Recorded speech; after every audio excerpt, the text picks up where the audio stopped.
Hello everyone, my name is Swapnil sir और इस video में डिस्कस करने वाला है क्लास 10th का मैथमेटिक्स। हम लोग डिस्कस करते हैं चैप्टर नंबर 14 जो कि है स्टैटिस्टिक्स। लास्ट क्लास में मैंने जस्ट चैप्टर को स्टार्ट किया था, उसमें मैंने कुछ कुछ इंपॉर्टेंट टर्म्स बताए थे कि क्या मीन होता है, मीडियन क्या होता है, तो ये सब हम लोग स्टार्ट किए थे। बस बेसिक्स मैंने बताए थे, क्लास मार्क क्या होता है, इंपॉर्टेंट मैंने कुछ नोट पॉइंट्स बताए थे। आज अपन स्टार्ट करने वाले हैं मीन ऑफ ग्रुप डेटा।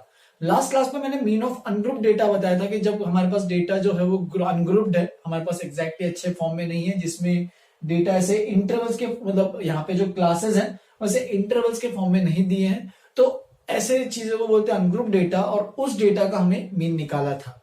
ठीक है, तो आज अपन सीखने वाले हैं मीन ऑफ ग्रुप डेटा।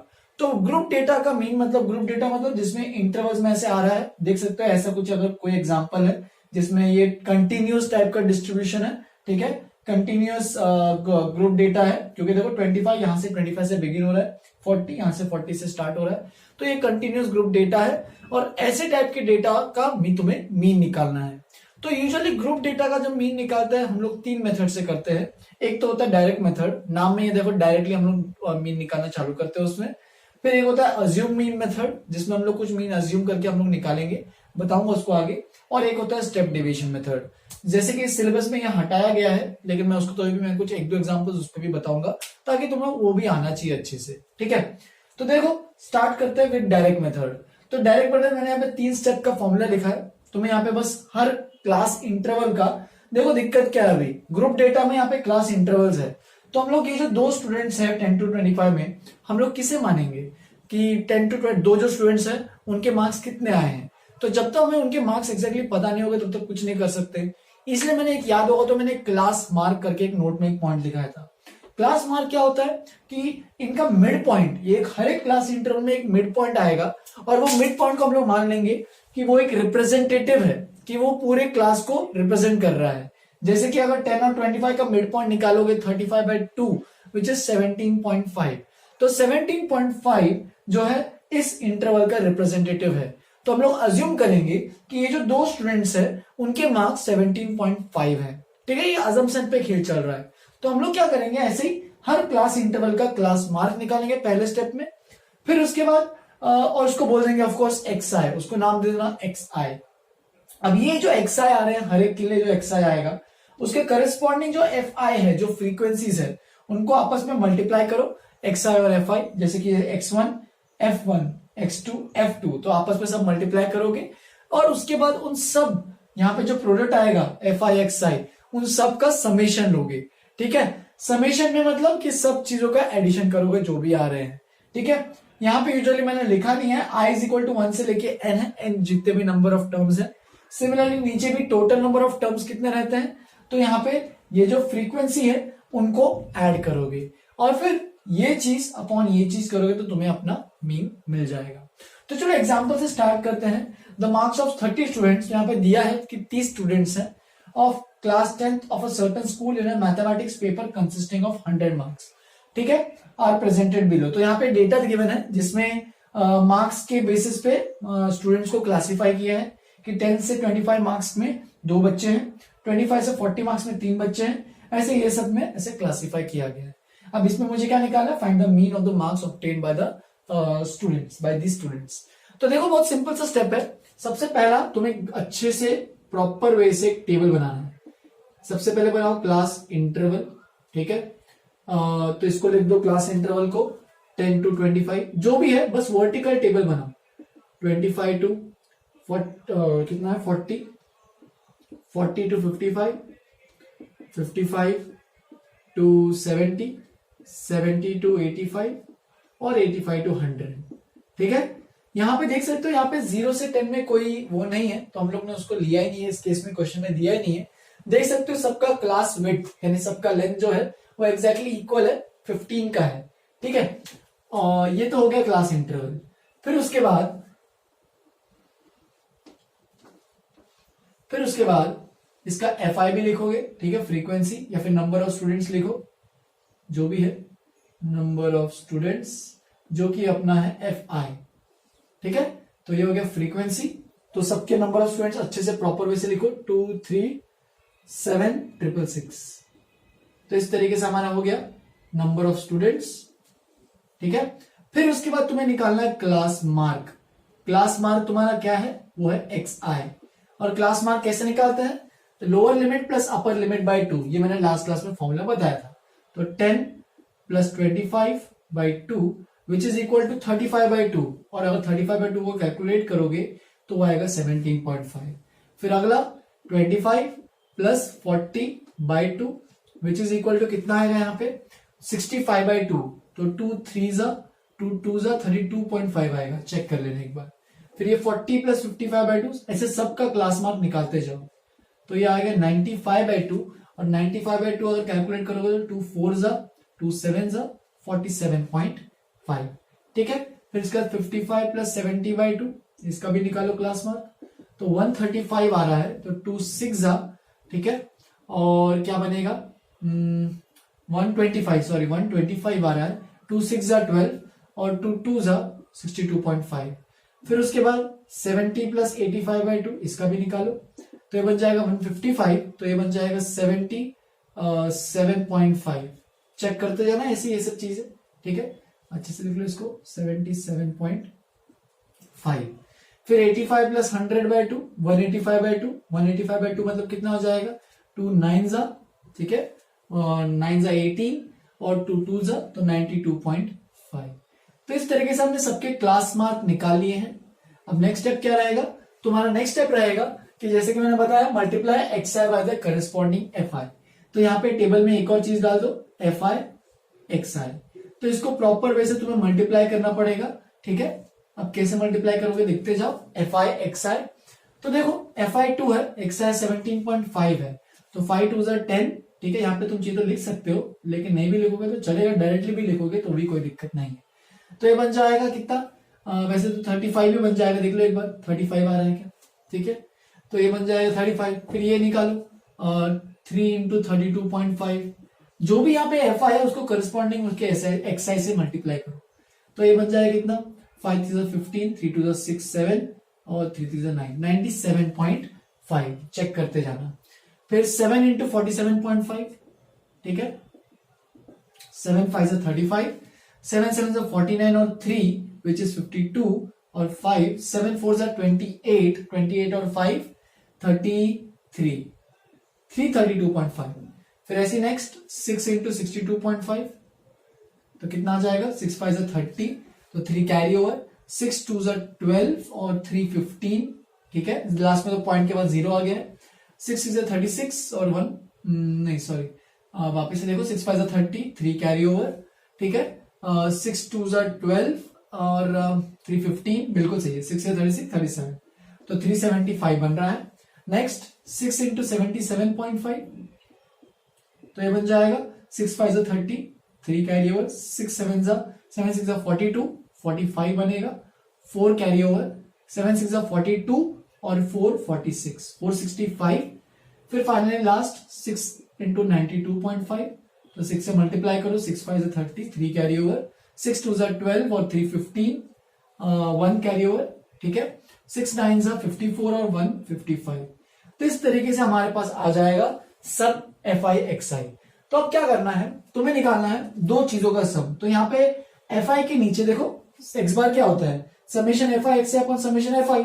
तो सबसे पहले इसमें एक और जगह बना लो जिसमें तुम लिखोगे समेशन fi, और समेशन fi कितना आना चाहिए, देखो 2 3 5 और 7 विच इज कितना हो गया 12 और 18, तो 12 और 18 हो गया 30। वैसे दिया ये क्वेश्चन में कि 30 स्टूडेंट्स है, तो टोटल नंबर ऑफ स्टूडेंट्स भी 30 होने चाहिए। फिर उसके बाद fi xi के नीचे भी एक और ऐसे गैप बना देना, ठीक है, जिसमें लिख दो समेशन fi xi, ठीक है। समेशन fi xi का मतलब ये जो भी मैंने fi xi निकाले इन सबको ऐड करने वाले हैं। तो देखो डेसिमल के बाद कितना है 5 और 5 10 है, तो डेसिमल के बाद 0 आ गया, 1 carry over, 5 plus 1 6 plus 7 13 plus 2 15 plus 5 15 plus 10, तो 25 प्लस 5 30, तो 0, 3 कैरी ओवर, 3 3 6, और 6 और 9 कितना हो जाएगा, 6 और 9 15, 15 और 3 18, 18 और 7 25, 25 और 6, 25 और 6 कितना हो गया 31, 31 और 5 36, तो 3 वापिस से कैरी ओवर, 3 9 सॉरी 3, यहाँ पे 9 नहीं है, 3 3 6 6 3 9 9 4 13 13 और 5 18, तो 1860 हमारा आ गया समेशन एफ आई एक्स आई। मैंने यहाँ पे ऐसे कुछ कैलकुलेशन ऐसा कुछ किया नहीं, बस तुम चाहे ऐसे ओरली भी कैलकुलेट कर सकते हो या फिर एक रफ वर्क में प्रॉपर वे से कैलकुलेट कर सकते हो। बस अपना काम खत्म। उसके बाद तुम्हें क्या निकालना है, x bar is equal to क्या होता है, summation F I x i upon summation F i. ठीक है, तो ये बन जाएगा देखो 1860 अपॉन 30। तो फाइनली अगर निकालोगे तो यहाँ पे 0 0 कैंसिल, तो एक्स बार बन जाएगा हमारे पास 3 6 18 3 2 6, मतलब मीन इज इक्वल टू 62। यानी जो हमारे क्लास का जो एवरेज है, क्लास का जो मीन है, वो मतलब एवरेज जो है वो 62 लोगों ने स्कोर किया है, मतलब 62 मार्क्स एवरेज है। इसका मतलब जिसने भी 62 के ऊपर किया है वो अबव एवरेज अच्छा है, बहुत अच्छी बात कर रहा है। ठीक है, लेकिन जो 62 के नीचे है वो बिलो एवरेज है। तो यूजुअली हम लोग ऐसे जो मार्क्स करते हैं, तुम अच्छा परफॉर्म कर रहे हो, बुरा परफॉर्म नहीं कर रहे हो, बुरा परफॉर्म कर रहे हो, जो भी है, तो वो इस एवरेज पे डिपेंड करता है। कि पेपर हार्ड और टफ हो उस पर डिपेंड नहीं करता है, कि बाकी लोगों ने कैसे परफॉर्म किया उस पर डिपेंड करता है। अगर तुम्हारे मार्क्स एवरेज के बिलो है तो इसका मतलब तुम्हें मेहनत करनी पड़ेगी, और तुम्हारे मार्क्स अगर एवरेज के अबाव है तो तुम्हें थोड़ी सी मेहनत करनी पड़ेगी, मतलब तुम्हारा अच्छा चल रहा है और बस एफर्ट मार के और अच्छा कर सकते हो। ठीक है, तो इस तरीके से ऐसे चीजों का मीन निकालना तुम्हें आना चाहिए। चलो और भी एक दो एग्जांपल्स और करते हैं ताकि तुम लोग को ये पूरा क्लियर हो जाए कि एक्चुअल में मीन कैसे करना है बाय डायरेक्ट मेथड। तो हम लोग डायरेक्ट मेथड में और एक दो एग्जांपल करने वाले हैं। डायरेक्ट मेथड में तुम देख सकते हो थोड़ा सा कैलकुलेटिव होने वाला है हर बार, क्योंकि देखो कैलकुलेशन में जब भी एक्सआई निकालोगे तो देख सकते हो कितना पॉइंट में निकालना पड़ रहा है, फिर मल्टीप्लाई भी करना पड़ रहा है, फिर एडिशन भी करना पड़ रहा है। तो ये सब थोड़ा सा कष्ट उठाना पड़ेगा क्योंकि वो डायरेक्ट मेथड है। इसीलिए बाकी दो मेथड्स आते हैं वो कम इन टू प्ले, बिकॉज उसमें कैलकुलेशन थोड़ा कम पड़ जाता है। वो सब देखेंगे आगे, लेकिन पहले और दो एग्जांपल्स कर लेते हैं डायरेक्ट मेथड पे। लिख लो पहले इसको अच्छे से। चलो आगे बढ़ते हैं। मैंने और भी कुछ एग्जांपल्स लिखे हैं। एग्जांपल नंबर 2 से स्टार्ट करते हैं। Find the mean of the following data using direct mean method. ठीक है, तो डायरेक्ट मीन मेथड से इसका मीन निकालना है। तो सबसे पहले हॉरिजॉन्टल टेबल दिया, उसको वर्टिकल टेबल में कन्वर्ट करते हैं। ये क्लास है, इंटरवल इनफैक्ट लिख दो, क्लास इंटरवल। ठीक है, तो क्लास इंटरवल क्या है, 7.5 से 12.5, फिर 12.5 से 17.5, 17.5 से 22.5, 22.5 से 27.5 एंड लास्ट में 27.5 से 32.5। तो इस तरीके से हमारा टेबल अच्छे से लिख लो, पूरा अच्छे से, छोटे जगह बनाना, ज्यादा बड़ा मत लिख देना। ठीक है, तो ये पहला कॉलम। फिर उसके बाद फ्रीक्वेंसी, जिसको मैं सीधा एफ आई से ही रिप्रेजेंट कर रहा हूं, तुम चाहिए तो फ्रीक्वेंसी भी लिख सकते हो, 5 10 7 8 2। ठीक है, फिर उसके बाद तुम क्या करोगे, ठीक है, एक्स क्लास मार्क निकालोगे। ठीक है, क्लास मार्क,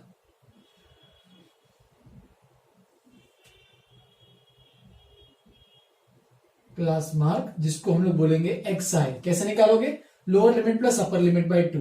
तो 7.5 plus 12.5 divided by 2 which will be equal to कितना आएगा सोचो।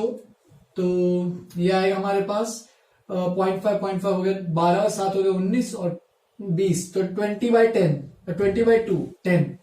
फिर अगला देखोगे तो ये कितना आएगा, तो ये आएगा 1930/2 विच इज 15।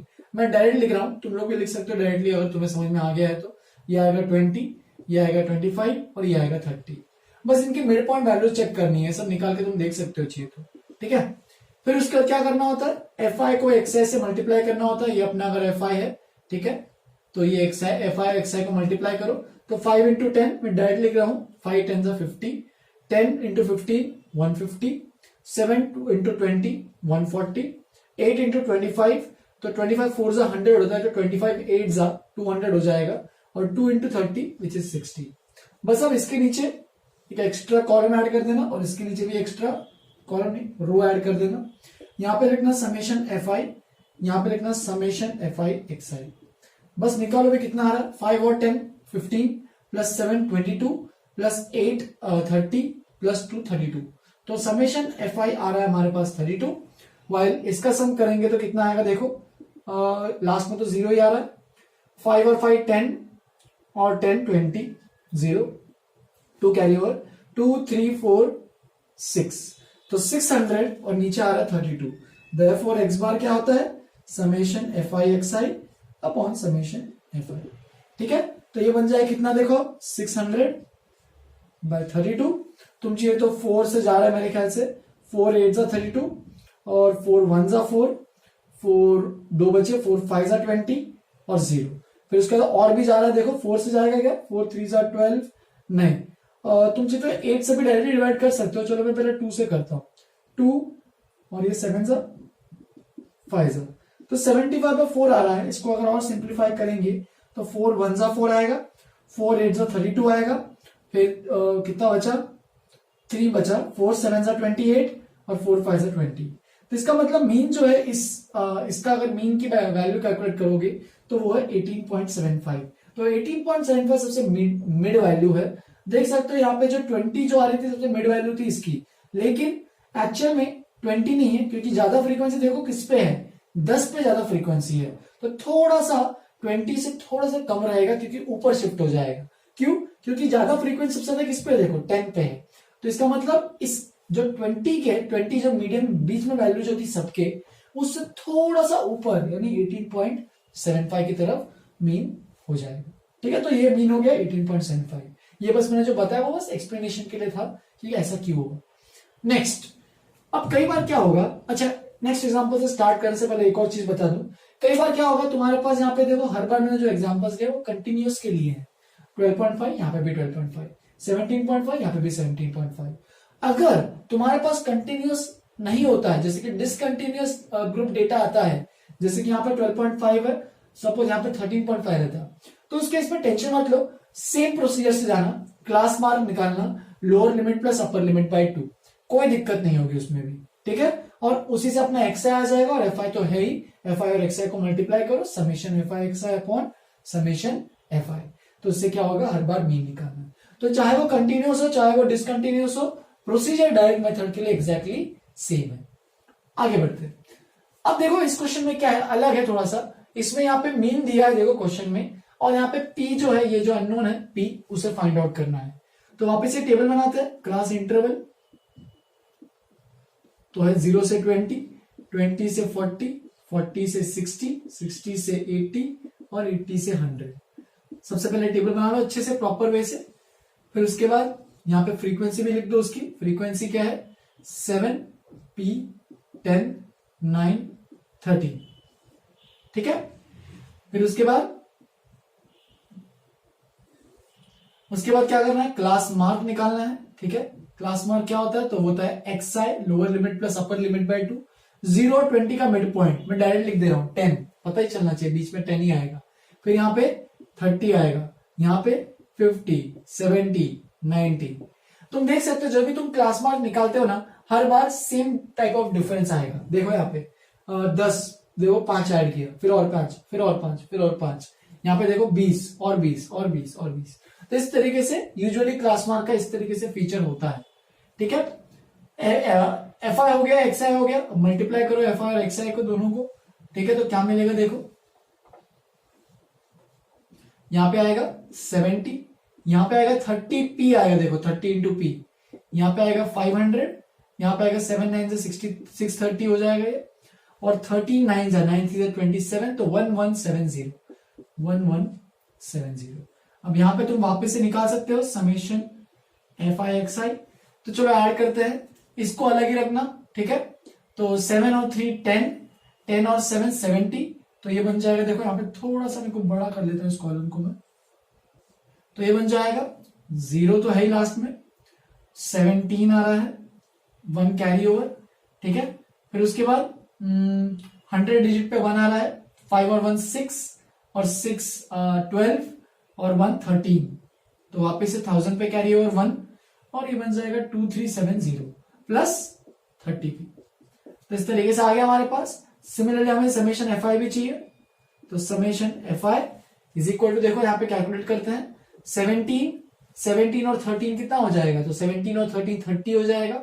ठीक है, और 30 और 9 39, तो 39 और प्लस पी भी है अलग से, तो उसको भी लिख देना 39 प्लस पी, और यहाँ पे ये।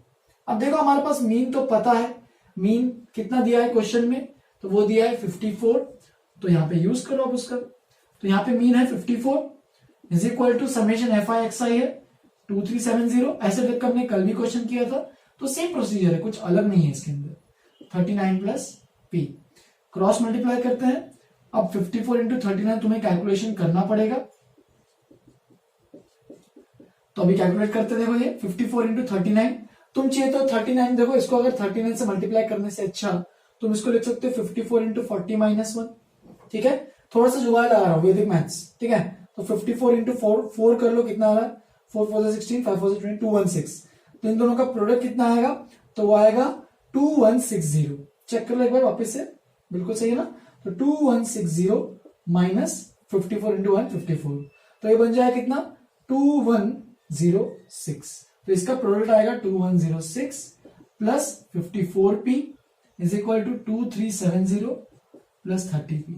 बस 30p को इस साइड भेजो, तो और ये 2106 को उधर भेजो, तो माइनस 30p, यहाँ पे 2370 माइनस 2106, तो ये बन जाएगा कितना 54 minus 30 which is 24p is equal to, यहाँ पे कितना बन रहा है देखो 10 माइनस 6 विच इज 4, यहाँ पे 6 कैरी ओवर है, तो 6 माइनस 0 विच इज 6, एंड और कुछ बचा क्या, बिल्कुल बचा है 3 माइनस 1 विच इज 2, तो p is equal to 264 by 24। देखिए सकते हो अपने आप 24 वन जा रहा है, ठीक है, और 2 बचेगा रिमाइंडर, वापस से 24, तो 24 वन जा, तो 11 बाय 1, इसका मतलब p की वैल्यू हमारे पास आ चुकी है, जो कि है 11 है। तो देखो स्टैटिस्टिक्स इसी तरीके से पूरा चैप्टर आगे बढ़ते जाएगा। हमारे पास स्टैटिस्टिक्स में ना डिफिकल्ट चैप्टर नहीं है, बस ये कैलकुलेटिव चैप्टर है, थोड़ा सा कैलकुलेशन इन्वॉल्व रहेगा, तुम्हें प्रॉपर बेसिस से कैलकुलेट करना है, ठीक है। लिख लो इन दोनों क्वेश्चंस को अच्छे से। अगला मेथड देखते हैं जो कि है अज्यूम्ड मीन मेथड, पहले इतना लिखो। चलो फिर आगे बढ़ते हैं, सेकंड मेथड जो है वो देखते हैं, अज्यूम्ड मीन मेथड। तो जैसे कि मैंने कहा था कि इसमें मीन को तुम्हें अज्यूम करना पड़ेगा और फिर एग्जैक्ट जो करेक्ट मीन है वो निकालना पड़ेगा। तो इसमें स्टेप बाय स्टेप प्रोसीजर क्या है, देखो सबसे पहले तुम क्या करोगे, find class marks of each interval. तो जैसे कि हमने पहले कैलकुलेट करते थे डायरेक्ट मेथड में, वैसे ही एक्सआई निकालोगे। तो मैं चलो एक काम करता हूं, मैं स्टेप बाय स्टेप इस मेथड को इस मेथड से मतलब एग्जांपल में इंप्लीमेंट करते जाता हूं, ताकि तुम लोग अच्छे से क्लियर हो जाए कैसे अप्लाई करना है। तो देखो यहाँ पे मैंने सबसे पहले बनाया क्लास, ठीक है, फिर मैंने बनाया फ्रीक्वेंसी, अच्छे से लिखते थोड़ा जगह लगने वाली है क्योंकि ये हमारे पास क्लास, फिर ये फ्रीक्वेंसी, ठीक है, जिसको मैं बोल दूंगा एफ आई। फिर मैं सबसे पहले क्या निकालूंगा, क्लास मार्क, ठीक है, जिसको मैं बोल दूंगा एक्स आई। तो वो कैसे आएगा, it will be lower limit plus upper limit by 2। तो चलो स्टार्ट करते हैं, 2 to 8, 8 to 14, 14 to 20, 20 to 26 और फिर 26 to 32। इनकी फ्रीक्वेंसीज कितनी है, तो ये 6, ये 3, ये 12, ये 11 और ये 8, ठीक है। ये FI हो गए। तुम चाहे तो अभी निकाल सकते हो समेशन FI कितना आ रहा है, ठीक है। तो कितना आ रहा है, 6 और कितना 12 और 8 विच इज 20 और 6 और 9 6 और 3 9 और 11 20 20 और 20 हो जाएगा 40। तो समेशन FI आ रहा है हमारे पास 40। फिर उसके बाद क्लास मार्क निकालता है, तो मैं ओवरऑल निकाल रहा हूं, तुम देख सकते हो 2 plus 8 10 by 2 which is 5, ठीक है। 8 plus 14 which is 8 plus 14 which is 22 और 22 by 2 which is 11। फिर उसके बाद 14 plus 20 34 by 2 is 17। देख सकते हो हर बार 6 का डिफरेंस आ रहा है, तो 17 और 6 जाओगे तो 23 आएगा। देख सकते हो 23 मिड पॉइंट आ रहा है, और इसके बाद और 6 का एडिशन करोगे तो 29 आएगा। देख सकते हो एग्जैक्टली 29 का मिड पॉइंट आ रहा है। अब देखो पहला स्टेप तो हो गया, find class marks of interval and name then X I. अब वन अमॉन्ग एक्स आई, तो ये जो एक्स आई आए हैं इनमें से तुम्हें किसी एक वैल्यू को तुम्हें अज्यूम करना है कि वो अपना मीन है। यूजुअली जो अज्यूम करते हो, यूजुअली अज्यूम करना कि वो बीच वाली वैल्यू ही मीन है, ठीक है, साइड वाली ही मत लेना। जैसे कि अब यहाँ पे 5 है, तो 5 में बीच वाली वैल्यू कौन सी अज्यूम करोगे, ये ए। अगर यहाँ पे 6 है, तुम चाहिए तो थर्ड वाली या फोर्थ वाली ले सकते हो।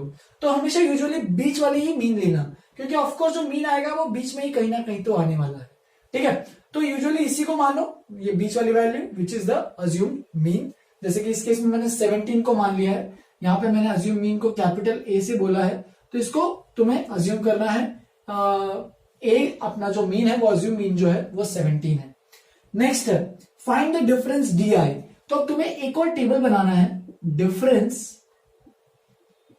डी आई, जहां पे डी आई जो रहेगा वो क्या रहेगा, एक्स आई और ए के बीच में डिफरेंस, ठीक है, एक्स आई माइनस ए। तो ये नेक्स्ट स्टेप पे करना है। इससे क्या होगा देखो, अभी एक्स आई ये है, ठीक है 5, इस केस के लिए अगर फर्स्ट केस निकाल रहे हो एक्स आई 5 है। देखो हर बार क्या होगा, ए तो कांस्टेंट है, ए में तो कोई चीज नहीं है, ए इज इक्वल टू 17 आ गया हमारे पास, ए में तो कोई दिक्कत नहीं है, बस हर बार एक्स आई चेंज होता रहेगा क्योंकि हर रो के लिए मुझे निकालना है अभी डी आई। तो एक्स आई 5 है और ये 17 है, तो 5 minus 17 which is equal to -12। फिर उसके बाद 11 माइनस 17 नेक्स्ट के लिए विच इज -6। फिर 17 माइनस 17 वो तो 0 आ जाएगा। फिर 23 माइनस 17 विच इज 6 और फिर 29 माइनस 17 विच इज 12। तो इस तरीके से सब डी आई निकाल लो। अब देखो डी आई के बाद क्या करना है तुम्हें, नेक्स्ट स्टेप देखो, calculate F I D I instead of F I x I. तो डायरेक्ट मेथड में हम लोग क्या कैलकुलेट करते थे, एफ आई एक्स आई, अब क्या कैलकुलेट करेंगे, एफ आई डी आई। अब इसमें फर्क क्या पड़ रहा है देखो, इसमें फायदा क्या हमारा इस मेथड का यूज करने का तुम्हें अपने आप दिखते जाएगा। देखो अब अगर तुम एफ आई और एक्स आई, एफ आई और डी आई यानी ये कॉलम और ये कॉलम को मल्टीप्लाई करना है, तो 6 इंटू -12, तो 6 इंटू -12 विच इज डायरेक्टली दिख सकते हो, तुम्हें कैलकुलेशन करने में कोई डिफिकल्टी नहीं होगी। फिर 3 इंटू -6 विच इज -18। फिर उसके बाद 12 इंटू 0 तो वो तो हो गया 0। फिर उसके बाद 11 इंटू 6 तो देख सकते हो कितना आएगा 66। प्रॉपर इससे मल्टीप्लाई करना है, इससे मत कर देना, एक्स आई डी आई नहीं चाहिए, एफ आई और डी आई का मल्टीप्लीकेशन। फिर 8 इंटू 12 तो 12 8 जा 96। अब देखो अगर तुमने सपोज एफ आई एक्स आई निकाला होता तो तुम्हें ये 6 5 30 निकालना पड़ता, 3 11 33 निकालना पड़ता, 12 इंटू 17 कैलकुलेट करना पड़ता, 11 इंटू 23 वापस से कैलकुलेट करना पड़ता, 8 इंटू 29 उसको भी कैलकुलेट करना पड़ता। अब सोचो वो वाला कैलकुलेशन ज्यादा आसान है या फिर एफ आई डी आई वाला। ऑफकोर्स देखो एफ आई डी आई वाला कैलकुलेशन कितना सिंपल है। अब इन सबको अगर ऐड करेंगे तो कितना आएगा वो भी देख लेते हैं। तो देखो ये तो माइनस में है, यहाँ पे लोग यूजुअली गलतियां करते हैं कि माइनस भी भूल जाते हैं, तो माइनस को भूलना नहीं है। 72 और 18 दोनों माइनस में है, तो कितना हो जाएगा देखो, दोनों का एडिशन अगर करेंगे तो ये हो जाएगा 10, 90 हो जाएगा, तो ये बन जाएगा -90, ठीक है, और ये 96 है, तो 96 लेकिन प्लस में है, तो +96 -90 विच इज +6 और +6 + 66 विच इज 72 और 0 तो 72 रहेगा। तो इसका मतलब सब समेशन एफ आई डी आई करेंगे तो वो हमारे पास आएगा 72। सोचो अगर तुमने यहाँ पे एफ आई एक्स आई किया होता, फिर उसका सम भी निकालना होता, कुछ 3 डिजिट फिगर्स आते, कुछ 2 डिजिट आते, तो उसको कैलकुलेशन करना, एडिशन करना थोड़ा सा डिफिकल्ट टास्क होता as compare to this one. तो देखो यहाँ पे हमने ऐसे ही बैठ के फ्रीली कर लिया इसको एडिशन, कोई डिफिकल्टी नहीं हुई। तो देख सकते हो ये हो गया हमारे पास summation F I D I और समेशन एफ आई। अब यहाँ पे जो एक्स बार आता है ये एक्स बार का फॉर्मूला है। अब ये फॉर्मूला कैसे आया वो भी बताऊंगा मैं, टेंशन मत लेना। ये हमारे पास फॉर्मूला है जो कि आया कैसे देखो, ठीक है। ये अब मैं एक्स्ट्रा चीज बता रहा हूं जो कि सिलेबस में नहीं है, तो देखते जाओ। हमारे पास समय एक्स बार का फॉर्मूला क्या होता है कि एफ आई एक्स आई सबका समेशन अपॉन एफ आई, ठीक है, समेशन एफ आई। अब देखो अगर मैं सोचो यहाँ पे एक चीज, अगर मैं यहाँ पे सब्स्टिट्यूट कर रहा हूं, मुझे डी आई के टर्म में फॉर्मूला चाहिए, तो मैं यहाँ पे देखो डी आई जो हमारे पास क्या है एक्स आई माइनस ए, तो हमारे पास एक्स आई क्या हो जाएगा, वो हो जाएगा डी आई प्लस ए। तो मैं एक काम करता हूं, ये जो एक्स आई है यहाँ पे मैं सब्स्टिट्यूट कर देता हूं, तो देखो क्या मिलेगा, समेशन एफ आई तो है ही और एक्स आई की जगह मैं लिख रहा हूं D I plus A upon summation F I. अब सोचो यहाँ पे वेरिएबल कौन सा है, आई की वैल्यू 1 से लेके एन, आई की वैल्यू 1 से लेके एन। अब देखो इसको सेपरेट करने वाला हूं मैं, तो सेपरेट करेंगे तो ये बन जाएगा summation F I D I plus summation. अब देखो समेशन को भी सेपरेट कर दिया। अब सोचो तुम्हारे पास अगर यहाँ पे एक चीज अज्यूम करते चलो, F1 x1 है, ठीक है, F2 x2 है, ठीक है। सपोज तुमने x1 की जगह लिख दिया d1 प्लस ए और x2 की जगह लिख दिया d2 प्लस ए। ए तो सबके लिए सेम ही रहने वाला है, ए तो कांस्टेंट है, कुछ अलग अलग तो नहीं है। तो जब इसको सेपरेट करोगे तो देखो क्या मिलेगा, F1D1 प्लस F1A फिर F2D2 प्लस F2A। तो देखो इसको ऐड करोगे तो क्या बन जाएगा, F1D1 प्लस F2D2। इसलिए मैंने क्या किया, समेशन FI DI ये पूरा अलग हो गया, आई की वैल्यू 1 से लेके जितनी भी जा रही है, और समेशन FI और इंटू A को भी अलग कर दिया। देखते जाना, और नीचे में तो कोई चीज नहीं, नीचे को वैसे ही रखो, समेशन FI। अब देखो समेशन FI DI इसको मैं पूरा सेपरेट कर रहा हूं क्योंकि ये प्लस है, और इसको भी पूरा सेपरेट कर रहा हूं, ठीक है। अब देखो इसको सेपरेट करने से पहले, अब देखो सब में यहां पे देखो F1 है, F2A है, तो इन सब में जितने भी F1 है, F2A, F3, F4, F5 है, जो भी F नहीं तो जाएगा, उन सब में A तो सेम ही है, तो वो A जो है वो कॉमन आ जाएगा, यानी A जो है समेशन के बाहर आ जाएगा। तो देखो ये क्या बनेगा, summation FI DI upon summation FI, ये पहला टर्म, प्लस समेशन FI और A बाहर आ रहा है, तो बचा क्या, समेशन FI, और नीचे भी समेशन FI है, जो कि आपस में क्या हो जाएगा, कैंसिल। तो देख सकते हो x बार जो है हमारे पास क्या आ रहा है, summation FI DI upon summation FI plus, देखो यहां पे बस A ही बचा है, तो प्लस A। तो इस तरीके से ये जो है फॉर्मूला हमारे पास आता है जब हम लोग अज्यूम मीन मेथड यूज करते हैं।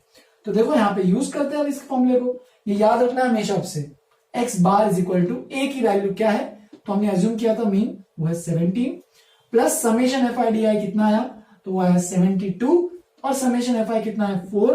अब बस इसको 4 10 जा करो, और 4 1 जा, 4 8 जा, तो ये बन जाएगा 70 plus 1.8 which is equal to 18.8। यानी इस टेबल का जो मीन आ रहा है वो 18.8 आ रहा है, ठीक है। तुम चाहिए तो इसको डायरेक्ट मेथड से भी निकालना है तो निकाल सकते हो, उससे भी एग्जांपल, उससे भी exactly same question same answer आएगा, ठीक है। तो इस पे मैं कुछ ज्यादा क्वेश्चंस करा नहीं रहा हूं, ठीक है, तुम लोग को होपफुली सबको समझ में आ जाना चाहिए, बस प्रोसीजर सेम है। बस तुम्हें यहाँ पे क्या करना है, अज्यूम, देखो दो चीजें बस यहाँ पे, तुम्हें यहाँ पे मीन अज्यूम करना है, जो कि बीच में कहीं ना कहीं तो आएगा, इन xi में से मीन एक अज्यूम करो, फिर नेक्स्ट स्टेप पे di निकालो, di क्या होगा, इस xi माइनस a को निकालो, हर बार जो एक्स्ट्रा है उसको a से माइनस करते जाओ, उसको a से माइनस करो, ठीक है, xi को a से माइनस करो, तो वो di बन जाएगा। फिर fi और di को मल्टीप्लाई करो, इंस्टेड ऑफ fi xi को हम लोग डायरेक्ट मेथड में मल्टीप्लाई करते थे, इसको ऐड करो, समेशन FI DI आ जाएगा, और यहाँ पे समेशन FI है, और ये फॉर्मूला याद रखना है, दो चीजें हैं, अज्यूम मीन मेथड और ये फॉर्मूला, ठीक है। अज्यूम मीन मानो, ठीक है, DI निकालो और ये फॉर्मूला याद रखो। तो इतना सा सेम स्टेप्स है, इसको अच्छे से याद रखो, तुम कोई भी क्वेश्चन को कर लोगे अब अज्यूम मीन मेथड से, ठीक है। डिफिकल्ट मेथड बिल्कुल नहीं है, बस यहाँ पे एक टेबल, यहाँ पे एक कॉलम एक्स्ट्रा है, उसको तुम्हें समझ के करना है, ठीक है। यहाँ पे FI xi की जगह FI DI निकालना है, बस और कुछ नहीं। और ये फॉर्मूला अच्छे से मैं तो बोलता हूँ रट लो, ठीक है, याद रख लो अच्छे से। चलो फिर इतना लिखो अच्छे से। एक और लास्ट मेथड है, उसको भी एक्सप्लेन करता हूं, जो कि स्टेप डेविएशन मेथड, ठीक है। जिनको स्टेप डेविएशन मेथड में इंटरेस्ट नहीं है वो यहां तक वीडियो खत्म कर सकते हैं, जिनको बोर्ड के पॉइंट ऑफ व्यू से पढ़ना है तो यहाँ पे खत्म कर सकते हैं। अदरवाइज अगर जिनको इंटरेस्ट है कि स्टेप डेविएशन मेथड क्या है तो उससे भी कंटिन्यू वो भी आगे का वीडियो देख सकते हैं, ठीक है। तो अब तक क्या था कि अज्यूम मीन मेथड में क्यों हम लोग यूज करते थे, बस कैलकुलेशन बचाने के लिए। सोचो अगर यहाँ पे 3 डिजिट के नंबर्स होते और यहाँ पे फ्रीक्वेंसी भी कुछ 2 डिजिट के होते तो यहाँ पे FI xi करने में हालत खराब हो जाती, क्योंकि 3 डिजिट को फिर 2 डिजिट, फिर फर्दर तुम्हें उसको ऐड भी करना पड़ता, तो बहुत कष्ट जाता। तो इसीलिए अज्यूम मीन मेथड हमारा क्यों इंट्रोडक्शन में आया है, क्योंकि उससे क्या होता है, कैलकुलेशन बहुत सिंपल हो जाता है, डिफिकल्ट मल्टीप्लीकेशन, डिफिकल्ट एडिशन करने की जरूरत नहीं पड़ती है। सिमिलरली अगर तुम्हें और भी सिंपल करना है, और भी कैलकुलेशन को और भी इजी करना है, तो उसके लिए आता है स्टेप डेविएशन मेथड, उसमें एक एक्स्ट्रा कॉलम जुड़ जाती है, तो उसको भी देखेंगे। पहले इतना अच्छे से समझो और नोटबुक में लिख लो। इसमें तुम्हें मैंने और एग्जांपल्स दिए हैं प्रैक्टिस के लिए, आज होमवर्क जो स्टडी मटेरियल सेक्शन में मैंने ऐड करके दिया है, तुम चाहे तो अपने एनसीईआरटी के टेक्स्ट बुक में भी से क्वेश्चन कर सकते हो, कोई दिक्कत नहीं है। लेकिन मैं रिकमेंड करता हूं अगर जिनका हो गया एनसीईआरटी से, तो वो जो मैंने एक्सरसाइज 4.14.1 अटैच की है तो उसके पूरे क्वेश्चंस करो, ठीक है। लिख लो इसको अच्छे से। लास्ट एक और स्लाइड बताता हूं जिसमें मैं स्टेप डिवीजन मेथड एक्सप्लेन करूंगा, और उसमें भी बस मैं एक एग्जांपल लूंगा ताकि तुम्हें वो क्लियर हो सके। ठीक है, इसमें और कोई डिफिकल्ट टास्क तो है नहीं। अज्यूम मीन में बस तुम क्वेश्चन को प्रैक्टिस करते जाओ, अपने आप तुम्हें आते जाएगा। ठीक है, वापिस अगर जिनको सोच लोगे कंटिन्यूस की जगह डिसकंटिन्यूस आ जाए तो उसका बिल्कुल टेंशन मत लो। जैसे कि हम लोग नॉर्मल मेथड में करते हैं, डायरेक्ट मेथड में सेम एक्सआई निकालो। अज्यूम मीन में क्या करना पड़ेगा, बस अज्यूम करो किसी एक मीन को और सेम प्रोसीजर फॉलो करो। लिख लो, आगे बढ़ते हैं। चलो फिर आगे बढ़ते हैं। मैंने यहाँ पे लास्ट मेथड भी लिखा है, स्टेप डेविएशन मेथड। तो देखो जैसे कि हमारा स्टेप बाय स्टेप जो मेथड जो बढ़ रहे हैं, मतलब आगे जैसे से आगे प्रोसीड कर रहे हैं, वैसे वो क्या हो रहा है, एग्जाम्पल सिंपल हो पा रहे हैं। ठीक है, जो कॉम्प्लिकेटेड जो डिफिकल्ट लेवल के एग्जाम्पल्स है जिसमें बड़े बड़े नंबर्स के कैलकुलेशन आते हैं तो वो सिंपल हो पा रहे हैं। तो इसी से ऐसी एक और एक मेथड है जो कि स्टेप डिविजन मेथड, जिसमें हम लोग तभी अप्लाई कर सकते हैं जब सब क्लास इंटरवल्स के क्लास विड्थ जो है वो सेम रहे। जैसे कि देखो यहाँ पे मैंने एग्जांपल दिया 10 to 20, 20 to 30, तो देख सकते हो हर क्लास इंटरवल का जो क्लास विड्थ है वो सेम है। तो अगर ऐसा कुछ दिख रहा है तुम्हें तो तुम यहाँ पे ये जो मेथड है स्टेप डिविजन मेथड को अप्लाई कर सकते हो। ये जो मेथड है ये अज्यूम मीन से ज्यादा और ज्यादा सिंपल मेथड हो जाता है क्योंकि इसमें कैलकुलेशन बहुत कम रहता है। ठीक है, लेकिन इसमें जैसे कि अज्यूम मीन मेथड में कुछ फॉर्मुलेस थे वैसे इसमें भी कुछ फॉर्मुलेस हैं। ठीक है, तो जैसे कि स्टेप बाय स्टेप यहाँ पे मैंने स्टेप बाय स्टेप प्रोसीजर लिखा है और वही चीज यहाँ पे अप्लाई करते जाना है। तो देखो ये कब अप्लाई करना है, मैंने यहाँ पे लिखा है this method is used where the deviation from the assume mean. तो जो हम लोग डीआई निकालते हैं अज्यूम मीन से, यानी ये जो डीआई एक्सआई माइनस ए जो निकालते हैं, तो अगर ये DI are multiples of a common number, तो तुम इसके लिए चाहिए तो एक लास्ट एग्जांपल चेक कर सकते हो, जस्ट इसके प्रीवियस एग्जांपल में देख सकते हो अज्यूम मीन वाला। तो उसमें देख सकते हो डीआई जो है उन सब के लिए जो नंबर जैसे कि क्या आ रहा था उस लास्ट क्वेश्चन में डीआई -12, -6, 0, 6 और 12। तो कभी भी अगर डीआई जो है वो किसी के मल्टीपल दिख रहे हैं, जैसे कि इस एग्जांपल में जो लास्ट एग्जांपल में 6 के मल्टीपल दिख रहे हैं कि 6 into -2 is -12, 6 into -1 is -6, 6 into 0 0, 6 1 6, 6 2 12। तो देख सकते हो ये जो कॉमन नंबर से हमेशा मल्टीपल्स थे। ठीक है, जो डीआई आ रहे हैं। तो जब भी अगर डेविएशन जो है वो अगर किसी के मल्टीपल्स आ रहे हैं किसी एक नंबर के, तो उसको तुम लिख सकते हो, उसको तुम स्टेप डेविएशन मेथड से अटेम्प्ट कर सकते हो। या फिर अगर स्ट्रेट फॉरवर्ड समझना है तो अगर किसी भी डेटा में अगर क्लास इंटरवल्स की क्लास विड्थ यानी जो क्लास का साइज है वो अगर सेम आ रहा है सब क्लास के लिए, जैसे कि 10 10 10 10 10, तो इस केस में तुम स्टेप डिविजन मेथड अप्लाई कर सकते हो। मोस्ट ऑफ द क्वेश्चन में तुम स्टेप डिविजन अप्लाई कर सकते हो विदाउट एनी प्रॉब्लम। ठीक है, तो चलो देखते हैं फाइंड क्लास मार्क। तो step by step procedure start करते हैं। सबसे पहले यहाँ पे मैं क्लास लिख देता हूं, क्लास। ठीक है, 10 to 20, 20 to 30, 30 to 40, 40 to 50, 50 to 60, 60 to 70।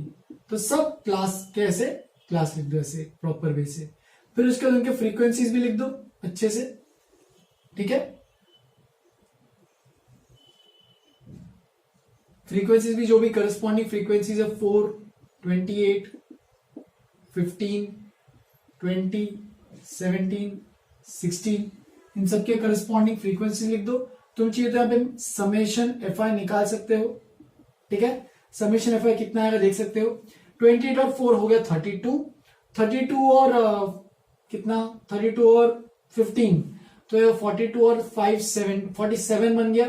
47 और 20 तो 47 और 20 हमारे पास हो गया कितना 47 और 20 67, 67 और ये कितना हो गया दोनों का सम 67 और ये बन रहा है 33 बन रहा है मेरे ख्याल से। देखो 13 33 तो 67 और 33 तो ये हो जाएगा 100 एग्जैक्ट।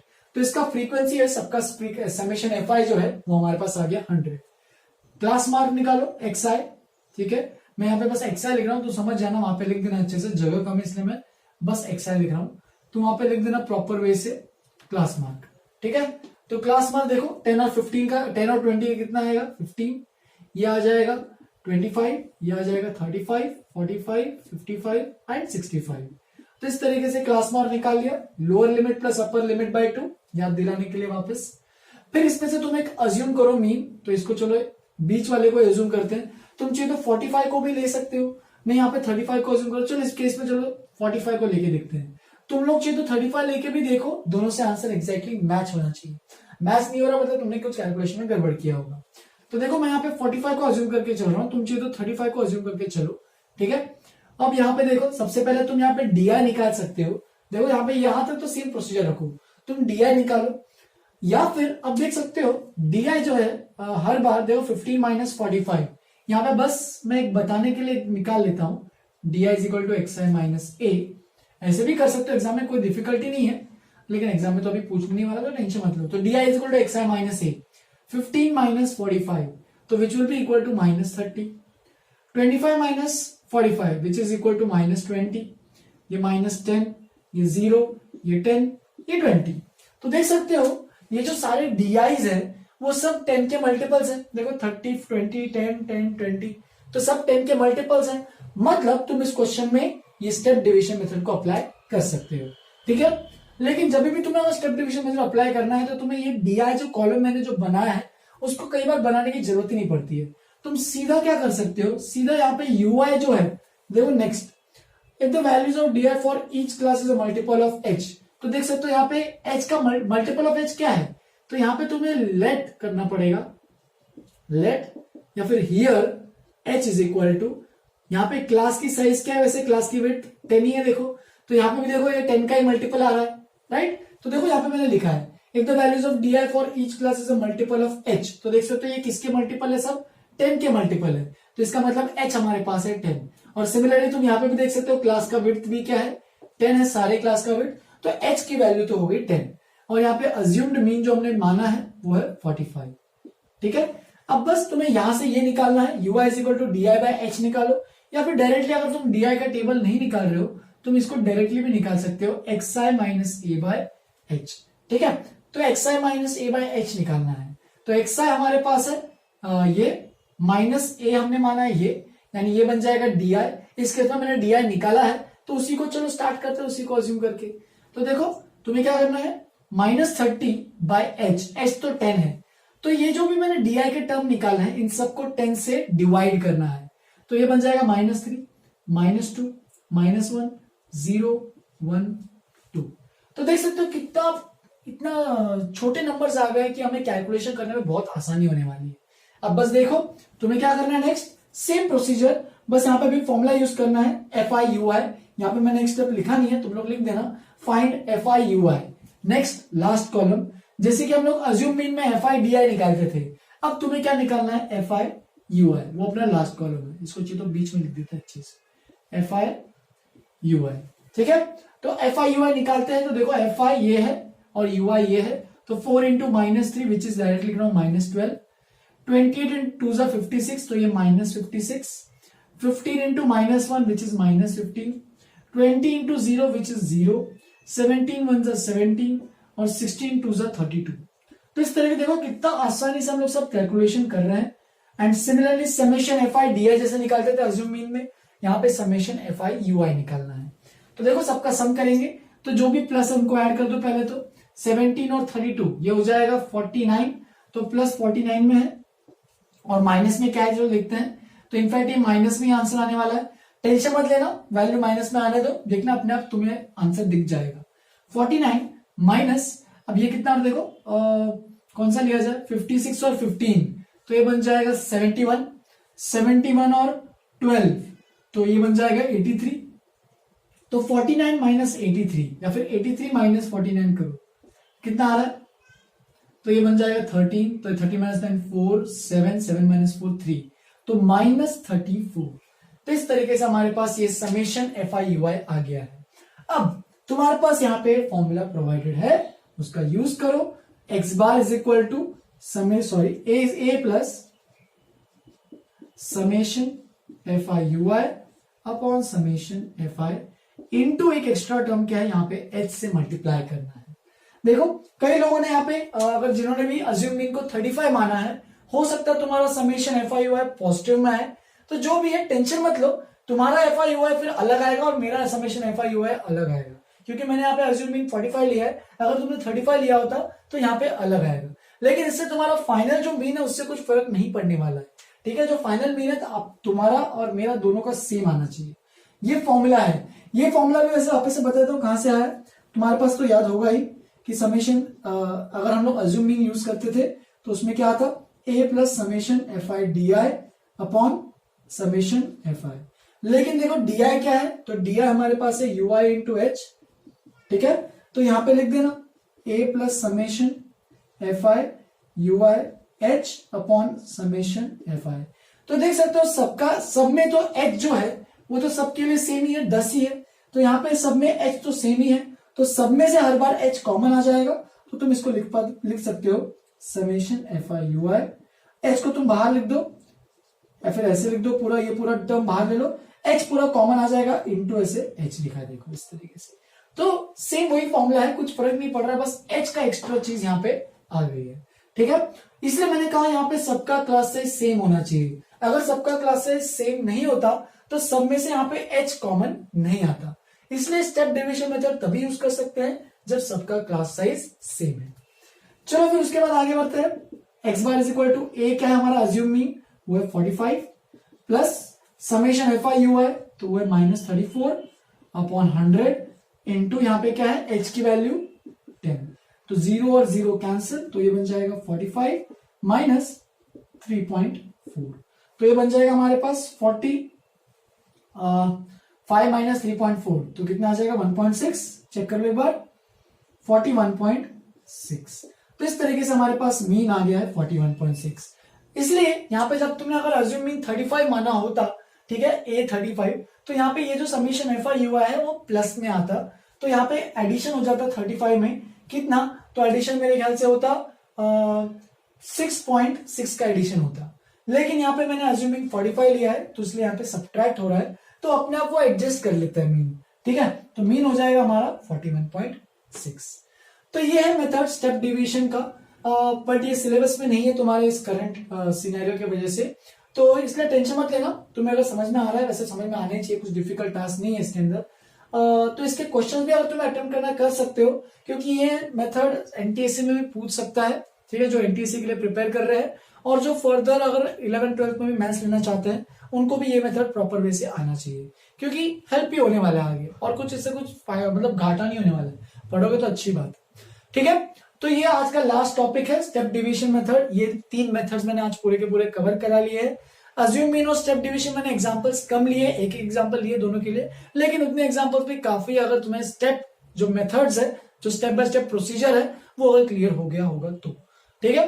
होमवर्क में स्टार्ट करो, एक्सरसाइज तुम्हारा 14.1 तुम्हारे एनसीईआरटी का, या फिर अगर तुम्हारा वो हो गया है, तुम्हें और क्वेश्चन चाहिए तो तुम स्टडी मटेरियल सेक्शन में जाके वहां पे होमवर्क में तुम टैब होमवर्क फोल्डर में तुम चेक कर सकते हो। वहां पे मैंने 14 चैप्टर स्टैटिस्टिक्स में ऐड किया है एक्सरसाइज 14.1, तो उसको भी तुम अटेम्प्ट कर लो। चलो फिर आज के लिए इतना ही, यहीं पे खत्म करते हैं। अगर कुछ डाउट आ रहा है तो तुम लोग पूछो, ठीक है। Have a good day, enjoy.